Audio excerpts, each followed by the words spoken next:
जिक्र करेंगे पाकिस्तान पीपल्स पार्टी के कारवाने भुट्टो का, जिससे बिलावल भुट्टो ने खिताब किया और कहा कि वजीर आजम हाउस से चीखें आ रही हैं, लेकिन खान साहब फिक्र ना करें, आपकी हुकूमत नहीं गिराएंगे। बिलावल भुट्टो का मजीद ये कहना था कि पीपल्स पार्टी का ट्रेन मार्च नहीं है। जब पीपल्स पार्टी लॉन्ग मार्च और ट्रेन मार्च की कॉल देगी तो इन्हें पता चलेगा कि एहतजाज, धरना और सियासत क्या होती है। दूसरी जानिब इस पर जवाब दिया है वफाकी वजीर अली मोहम्मद खान ने और ये कहा है कि पीपल्स पार्टी के पास बड़ी तहरीक के लिए स्ट्रीट पावर नहीं है। पीपल्स पार्टी की क़यादत को इस वक्त मुख्तलिफ केसेस का सामना है, इसलिए चेयरमैन पीपल्स पार्टी ये जारहाना अंदाज अपना रहे हैं। ये हम गुफ्तगू करेंगे कि क्या पीपल्स पार्टी को जारहाना सियासत फ़ायदा देगी और क्या पीपल्स पार्टी सियासी तौर पर इतनी मुस्तहकम है कि इंसाफ की हुकूमत को सियासी तौर पर गैर मुस्तहकम कर सके। इसी पर हम गुफ्तगू करेंगे। सवाल इस तरह से है, हुकूमत गिराने निकले तो इमरान खान को कोई नहीं बचा पाएगा, ये कहते हैं पीपल्स पार्टी के चेयरमैन बिलावल भुट्टो। पीपल्स पार्टी के पास बड़ी तहरीक के लिए स्ट्रीट पावर नहीं, अली मोहम्मद खान। आपसे ये जानना चाहेंगे कि क्या बिलावल भुट्टो का ये दावा दुरुस्त है, हाँ या नहीं। सलीम साफ़ी साहब की तरफ सबसे पहले जाएंगे। साफ़ी साहब, इतनी स्ट्रीट पावर है पीपल्स पार्टी के पास जिस तरह दावा कर रहे हैं बिलावल भुट्टो? नहीं, मेरे ख्याल में नहीं है। और दूसरी बात ये कि देखें, पीपल्स पार्टी को ना ज़ियाउल हक ख़त्म कर सका था, न फिर उसकी हुकूमतों को कोई और ख़त्म कर सका था, लेकिन ख़ुद जरदारी साहब की पॉलिसियों ने पीपल्स पार्टी को भी ख़त्म कर दिया और अब उसके मरकज़ी सतह पर हुकूमत में आने का इम्कानात भी ख़त्म हो गए। इसी तरह नवाज़ शरीफ के ख़िलाफ़ कितने दिनों का धरना हुआ और उसके पीछे बड़ी बड़ी ताकतें भी थी, लेकिन वो नवाज़ शरीफ साहब की हुकूमत को ख़त्म नहीं करवा सके, क्योंकि पाकिस्तान में हुकूमतें किसी और वजह से बनती और बिगड़ती हैं। अब भी बिलावल साहब या उनकी पार्टी के पास मैं नहीं समझता कि इतनी स्ट्रीट पावर है कि वो उनकी हुकूमत को ख़त्म कर सके। अलबत्ता जिस तरह जरदारी साहब ने ख़ुद पीपल्स पार्टी को ख़त्म किया, नवाज़ शरीफ साहब ने ख़ुद अपनी पॉलिसियों से अपनी रुखसती के रास्ता हमवार किया। इसी तरह अल्हम्दुलिल्लाह इमरान खान साहब बड़ी तेज़ी के साथ अपनी हुकूमत और अपनी पार्टी के ख़ात्मे का रास्ता हमवार कर रहे हैं। सही नहीं समझते आप कितनी स्ट्रीट पावर है या इस पोजीशन में। अरशाद भट्टी साहब, जिस तरह बिलावल भुट्टो कह रहे हैं कि चीखें आ रही हैं वज़ीर आज़म हाउस से, आप समझते हैं कि इमरान खान साहब खौफजदा हैं पीपल्स पार्टी के इस एहतजाज से? देखिए, खैर से बिलावल की सियासत से भुट्टो साहब और बीबी के काम और कुर्बानियाँ और साजिशों भरे नोहे निकाल दिए जाएं तो पीछे अगर चंद यू टर्न, चंद झूठ और 28-29 साल का बिलावल बामुश्किल बचता है। अगर वो भी बड़ी खुश नसीबी है कि बच पाएगा कि नहीं। जब हुकूमत गिराने निकलेंगे तो इमरान खान को कोई नहीं बचाएगा। प्लीज़ ना करें, हुकूमत गिरा लें, इमरान खान की जान बख्शी कर दें प्लीज़। वो बेचारा क्या क्यों मारना चाहते हैं उसे, बच्चे को कितना मारेंगे। और जब निकले प्लीज़ बिलावल साहब तो मुझे ज़रूर बता दीजिए ताकि मैं घर में अपनी पड़ी सेन में जो चीज़ें पड़ी हैं वो उठा के अंदर रख लूँ ताकि उनकी चीखें ना निकल जाएं। कौल भुट्टो साहब के, फेल जरदारी साहब के, मिशन बीबी के, मकसद अनवर मजीद, बाकी छोड़ें। 11 मार्च को मियाँ साहब से मिलकर जेल के बाहर खड़े बिलावल फरमा रहे थे मियाँ साहब असूलों पर मियाँ साहब ने मुझे खुद बताया कि वह नज़रियाती हो चुके हैं। और पिछले 5 माह से जरदारी साहब, बिलावल साहब और पीपी के सब सहबान हमें फरमा रहे थे कौन सा एनआरओ, किस तरह का एनआरओ, ये तो झूठ है, इमरान खान का फ्रॉड है।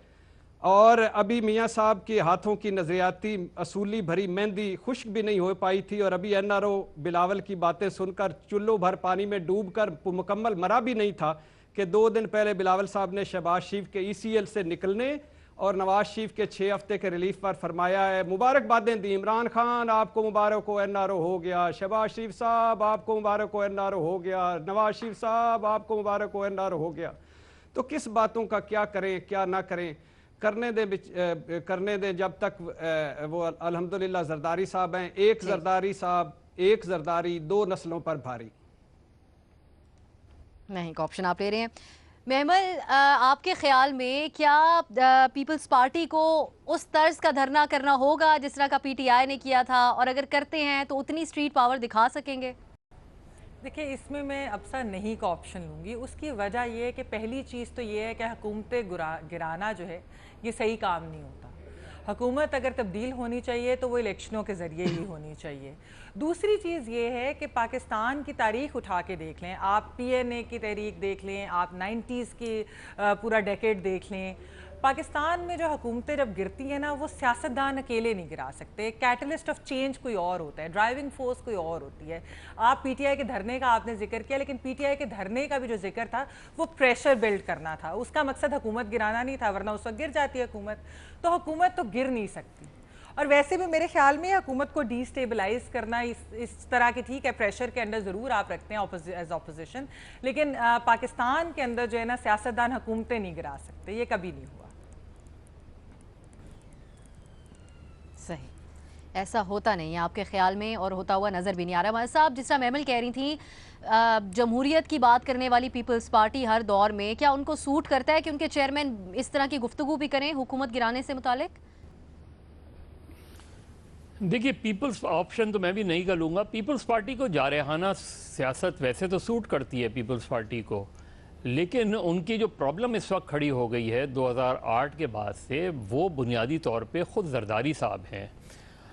उन्होंने 2008 से 2013 तक जो है वो अपनी हुकूमत को मैनेज किया है, सबको अकोमोडेट कर लिया, जो कातिल लीग थे उसको भी अकोमोडेट कर लिया, जिनसे बड़े बड़े इख्तलाफात थे उन्हें भी अकोमोडेट कर लिया। चलते चलते उन्होंने अपने 5 साल तो पूरे कर लिए, लेकिन पार्टी बैठा दी।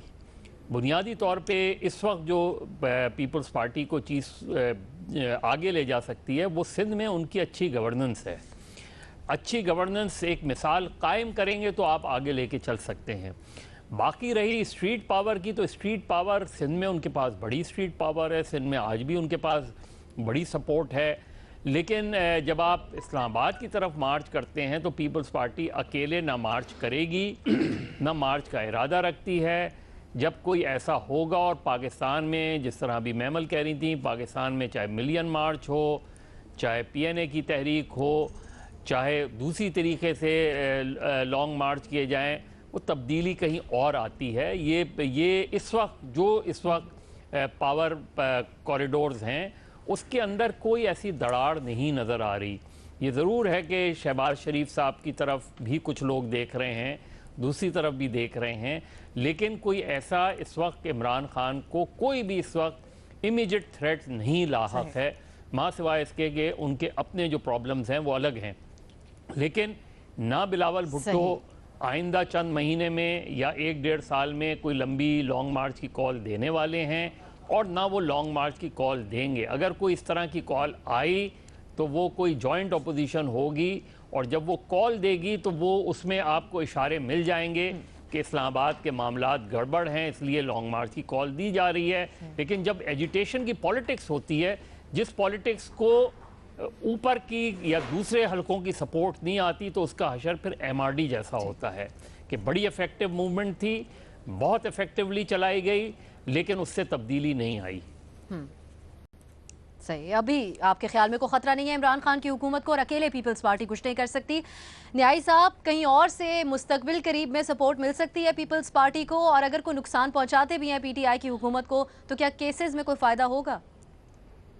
देखें जी, आपका जो सवाल है वो यह है कि हुकूमत को, जो बिलावल साहब ने कहा है कि वो गिरा सकते हैं या नहीं गिरा सकते, पहली बात। दूसरी बात यह है कि बिलावल ने पिछले चंद दिनों में जो सियासत किया, या जिस तरीके से अपने 24 या 20 उन्होंने इज्तिमात से और जलसों से खिताब किया है, उसका जो कंटेंट था मुझे उसने बहुत मुतासर किया है। वो एक मंझे हुए सियासतदान की तरह आए हैं। इस उम्र के अंदर बंदा बहुत मार्जिन देता है। इमरान खान साहब को हम 16 साल मार्जिन देते रहे हैं, नवाज शरीफ साहब को 30 साल मार्जिन देते रहे हैं कि यार ये इतना अरसे के बावजूद नहीं सीखे।